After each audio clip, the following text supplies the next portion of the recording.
Nous sommes dans la semaine dans laquelle le sujet est très important dans le monde dans lequel nous vivons depuis des générations et générations. Vaïkar Korach, voilà quelqu'un qui est le cousin de Moshe Rabbeinu. Il se lève avec 250 chefs et qui vient parler, réclamer comme une manière indue à lui. Il trouve anormal et injustice que pourquoi Moshe Rabbeinu, lui, est le roi, pourquoi Aaron, il est le Kohen Gadol, pourquoi ses enfants, c'est des Kohanim. Il ne comprend pas pourquoi, entre guillemets, le fromage a été partagé plus vers la famille de Moshe Aaron et ses enfants que Korach, qui est un cousin. Alors Korach va maintenant monter toute une dispute. Et nous savons très bien que dans le judaïsme, il n'y a pas pire que les disputes. Malheureusement, dans les disputes, on le sait très bien, dans la communauté, c'est une des choses qui est malheureusement apporte beaucoup de mal. Et on le voit par la suite de Korach. Lorsque Korach il est venu chez Moshe Rabbeinu pour lui dire « Pourquoi vous devez vous lever, vous, au-dessus des autres de ce peuple ? Tout le monde est kadosh, tout le monde est saint, tout le monde met les tefilines, tout le monde mange kasher, tout le monde est bien, tout le monde est beau. Pourquoi vous devez être, vous, au-dessus de tout le monde ?» Pour lui, en d'autres termes, il considère qu'il n'y a pas lieu d'avoir des différences. Il n'y a pas lieu d'avoir des différences. Pourquoi il devrait avoir des différences ? C'est un peu la mode qu'on entend un peu aujourd'hui. Pourquoi il doit avoir des différences ? La différence crée des histoires. A priori, ce que Korach, il demande, c'est pas très mal. Au contraire, il demande qu'on soit tous unis, qu'on soit tous égaux. Et voilà. Et donc là, à ce moment-là, il dit à Moshe Rabbeinu, je ne comprends pas pourquoi vous vous levez au-dessus du peuple juif. Alors Moshe Rabbeinu lui répond, Boker Be'odei Hashem. Le matin, Dieu me fera savoir. Pourquoi il ne répond pas maintenant ? Pourquoi il ne peut pas lui répondre maintenant, Moshe Rabbeinu ? Moshe dit, nous sommes actuellement saouls, ivres. De quoi ils sont ivres ? De quoi Korach, Moshe sont ivres ? Ivres de quoi ? En réalité, c'est quoi un homme ivre ? C'est quelqu'un qui ne sait pas faire la différence. Comme on le voit dans la Megillat Esther. Nous devons boire de l'alcool jusqu'à ne plus reconnaître Arour, Aman et Baruch Mordechai.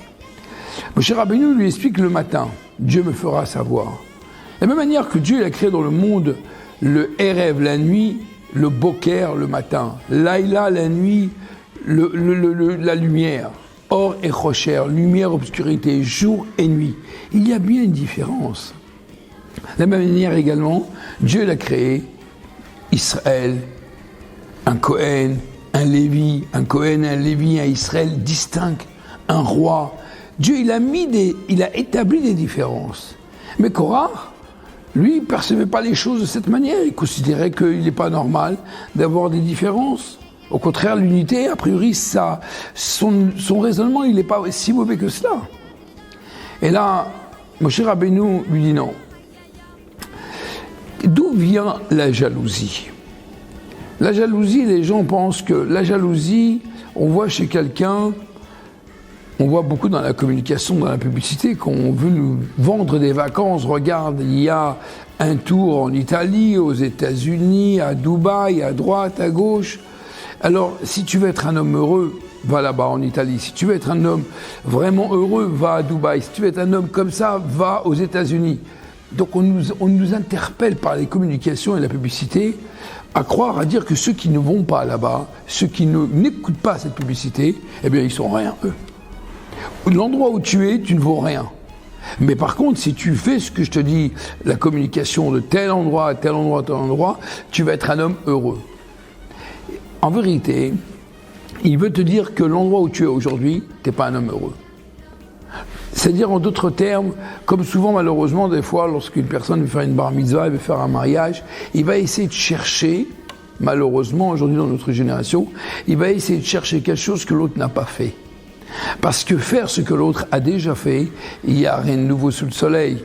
C'est pas intéressant. Il faut que je fasse quelque chose de plus et de différent pour que on se rappelle de moi. Et là est l'erreur.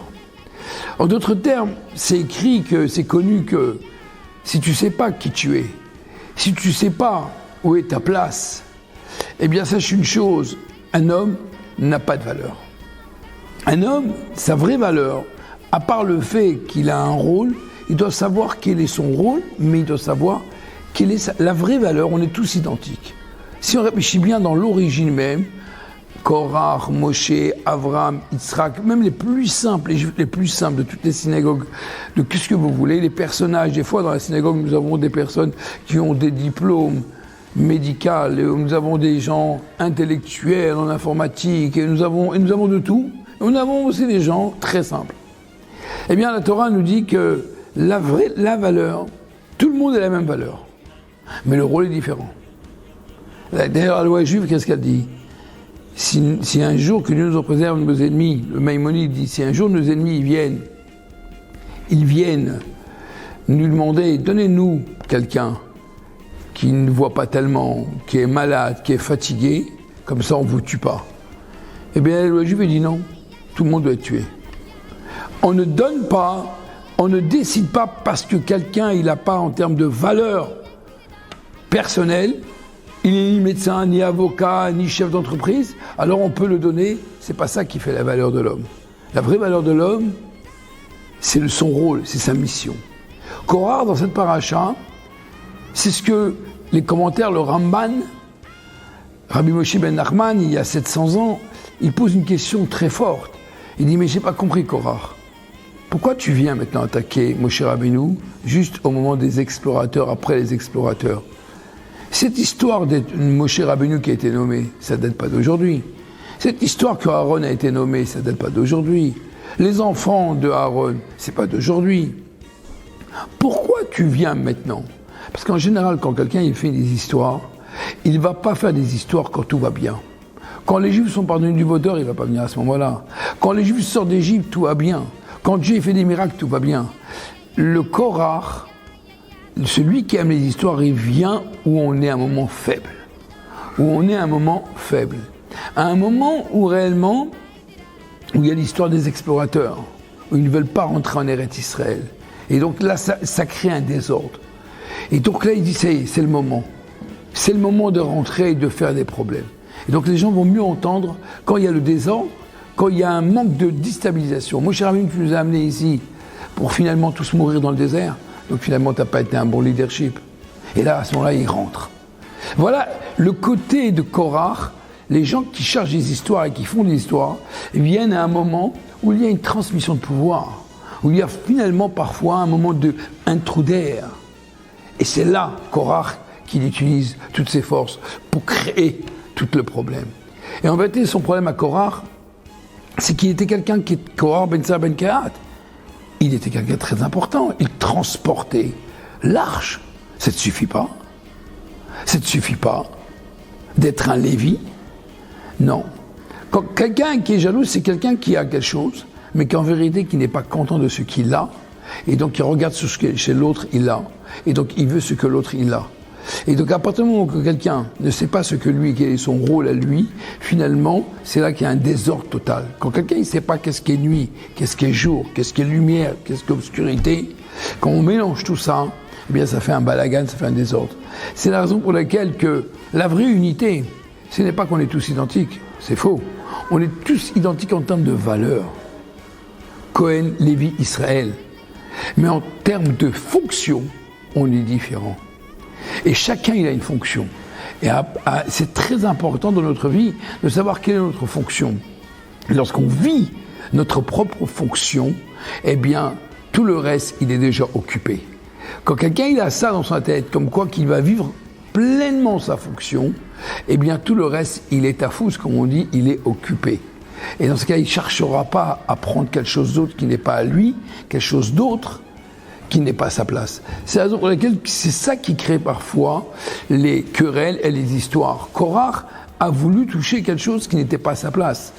C'est vrai, on est tous saints, on est tous kadosh, on est tous parfaits.